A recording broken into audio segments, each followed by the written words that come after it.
തിരുവനന്തപുരം ബാലരാമപുരത്ത് കൊല്ലപ്പെട്ട 2 വയസ്സുകാരിയുടെ അമ്മ ശ്രീതു നടത്തിയ സാമ്പത്തിക തട്ടിപ്പ് കേസിൽ കൂടുതൽ വിവരങ്ങൾ പുറത്ത്.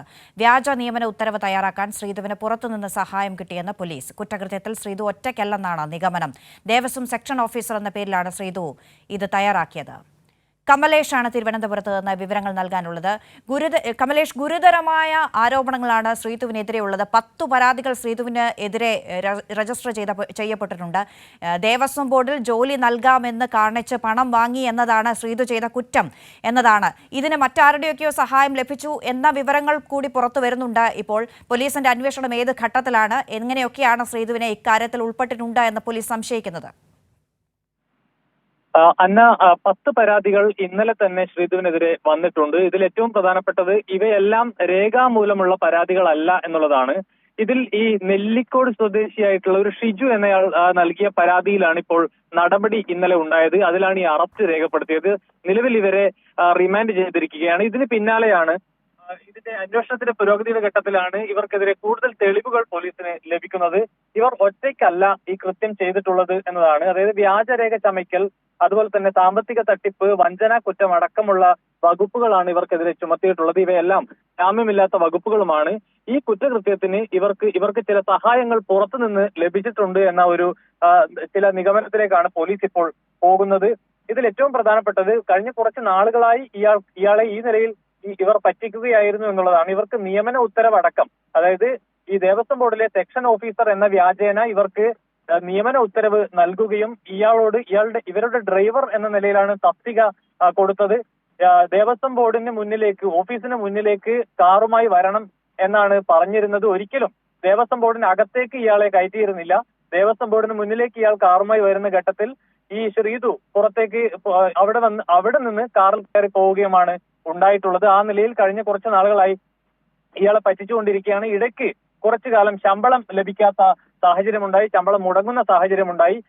ഇതിൽ ഇയാൾ പ്രശ്നമുണ്ടാക്കിയപ്പോൾ 1 ലക്ഷം രൂപ ഒരുമിച്ച് കൊടുക്കുകയും ചെയ്തു എന്നാണ് ഇപ്പോൾ മനസ്സിലാക്കുന്നത്. ആ നിലയിലാണ് പോലീസ് കാര്യങ്ങൾ മനസ്സിലാക്കുന്നത്. ഇതോടൊപ്പം ഈ വ്യാജ നിയമന ഉത്തരവ് തയ്യാറാക്കിയ സ്ഥാപനവും പോലീസ് കണ്ടെത്തിയിട്ടുണ്ട്.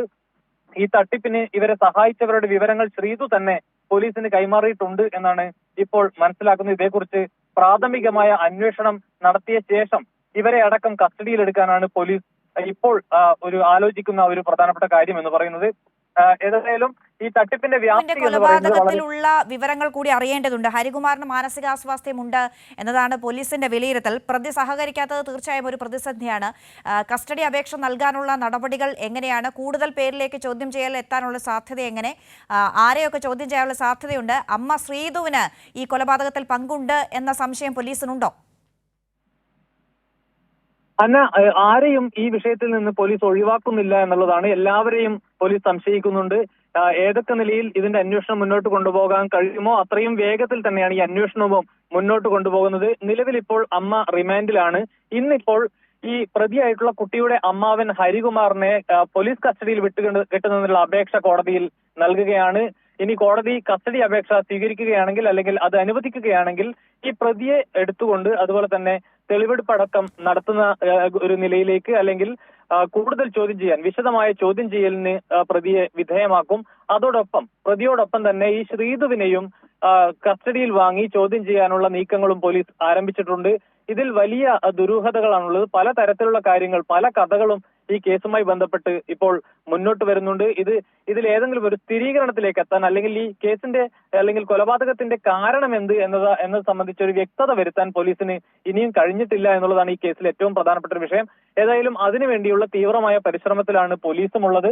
ഈ കുടുംബാംഗങ്ങളെ അടക്കം വീണ്ടും ചോദ്യം ചെയ്യാനുള്ള നീക്കവും പോലീസ് നടത്തുന്നുണ്ട്.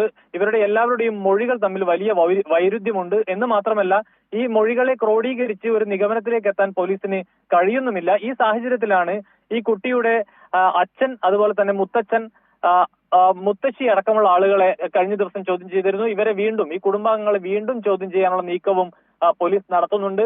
ഈ പ്രധാനമായും നിലവിൽ ഇപ്പോൾ പോലീസിന് മുന്നിലുള്ളത് ഈ പ്രതി ഹരികുമാറിനെ കസ്റ്റഡിയിൽ വാങ്ങുക എന്നുള്ളതാണ്. അതിനുള്ള അപേക്ഷ കോടതിയിൽ അല്പസമയത്തിനകം നൽകും എന്നാണ് മനസ്സിലാക്കാൻ കഴിയുന്നത്.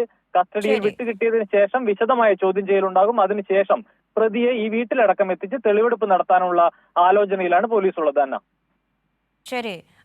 കമലേഷ്, തുടരണം. ബാലരാമപുരത്തെ ദേവേന്ദു കൊല്ലപ്പെട്ട കേസിൽ അമ്മ ശ്രീധുവിനെ കഴിഞ്ഞ ദിവസം സാമ്പത്തിക തട്ടിപ്പ് കേസിൽ റിമാൻഡ് ചെയ്തിരുന്നു. അതിൽ ദേവസ്വം ബോർഡിൽ ജോലി നൽകാമെന്ന് കാണിച്ച് ദേവസ്വം ബോർഡ് ജീവനക്കാരിയാണ് എന്ന് കാണിച്ച് പണം തട്ടിയെന്നാണ് കേസ്. അതിൽ ശ്രീധുവിന് കൂടുതൽ ആളുകളുടെ സഹായം ലഭിച്ചിട്ടുണ്ട് എന്നൊരു വിവരം പുറത്തുവരുന്നു. പോലീസ് അതിന്റെ അന്വേഷണം സജീവമാക്കിയിരിക്കുകയാണ്. കമലേഷാണ് തിരുവനന്തപുരത്ത് നിന്ന് വിവരങ്ങൾ നൽകിയത്.